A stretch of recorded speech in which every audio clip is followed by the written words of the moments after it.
আমি দুঃখিত এটাকে নিয়ে, আর আমি এটা বিরোধ করি যে এরকম ঘটনা আর যাতে না হয়। কিন্তু আমাদের দল এটা করেছে বলে আমার এখনো বিশ্বাস নেই। যদি বা করে থাকে তো আমি এটাকে নিন্দা করি, আর আগামীকাল আমি আপনাদের কাছে অনুরোধ করবো এরকম ঘটনা যেন আবার না হয়। কারণ মানুষের ভালোবাসা, মানুষের আশীর্বাদটাই সবচেয়ে বেশি, আর আমাদের কিছু দরকার নেই। আর আমরা জানি, আমরা বিশ্বাস করি যে মানুষের আশীর্বাদ, মানুষের ভালোবাসা আমাদের সঙ্গে আছে, তাই তো? যেটা একটু আগে মানুষরা বললো যে দেবরা আমাদের হাত, মানে এই রাস্তা থেকে আমারও সকল অফিসটা এখানেই আছে। দেবরার জন্য আলাদা সবসময় একটা প্রেম, একটা ভালোবাসা সবসময় থাকে প্রত্যেকটা মানুষের জন্য। আজকে আমাদের কর্মী সভা এতদিন রয়েছে, আজকে শেষ। আজকে 5 তারিখ থেকে আমাদের আসল প্রচারটা শুরু হবে।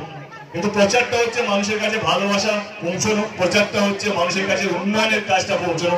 এই দায়িত্বটা পুরোপুরি আপনাদের। আপনারাই হচ্ছে আমাদের যোদ্ধা, আপনাদের হচ্ছে আমাদের সেনাপতি, যে মাঠে নামবে আর মানুষকে বোঝাবে যে 12ই মে